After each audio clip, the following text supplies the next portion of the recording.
भाग एक, ब्रह्मा और समय का जन्म। यह कहानी भारतीय ज्योतिष से ली गई है। इसके कई संस्करण और भी हैं। अगर कोई विरोधाभास है तो नीचे कमेंट बॉक्स में हमें बताएं।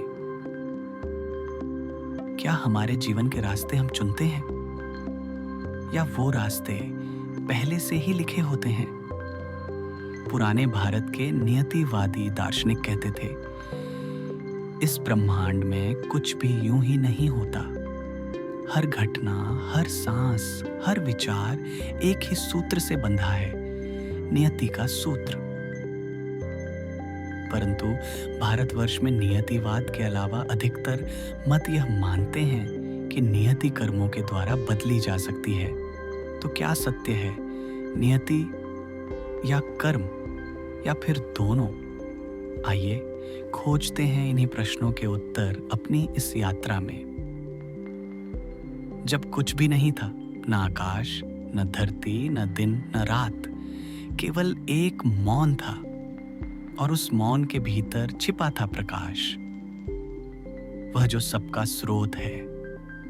उस मौन में एक स्पंदन हुआ और ब्रह्मा का जन्म हुआ। उन्होंने अपनी आंखें खोली और देखा चारों ओर केवल अंधकार। पर प्रकाश तभी समझा जा सकता है जब अंधकार हो। गति तभी संभव है जब समय हो। तब ब्रह्मा ने सोचा, यदि सृष्टि को चलना है तो उसे समय की धारा चाहिए। और इस प्रकार काल का जन्म हुआ। ब्रह्मा ने दिन और रात रचे ताकि प्रकाश और अंधकार नृत्य कर सकें। इस नृत्य से लहरें उठीं और प्रकृति प्रकट हुई।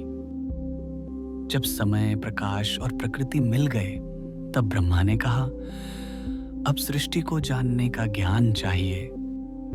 उन्होंने उस दिव्य प्रकाश को ज्योतिष नाम दिया, जो मनुष्य को सिखाता है कि कैसे वह तारों, ग्रहों और समय के नृत्य को समझ सके। यही ज्योतिष है, ईश्वर का प्रकाश, जो आत्मा को दिशा देता है। ज्योतिष भविष्य नहीं बताता, वह सृष्टि का ताल बताता है। जैसे एक नर्तक लय के बिना नाच नहीं सकता, वैसे ही मनुष्य काल के बिना नहीं जी सकता। अगले कुछ एपिसोड्स में हम ज्योतिष और नियति के दृष्टिकोण को और गहराई से समझेंगे। हर एपिसोड में हम एक कहानी सुनेंगे और उसमें छुपे ज्योतिष के सिद्धांतों को समझने की कोशिश करेंगे। आपका सब्सक्रिप्शन इस यात्रा में हमें प्रोत्साहन देगा।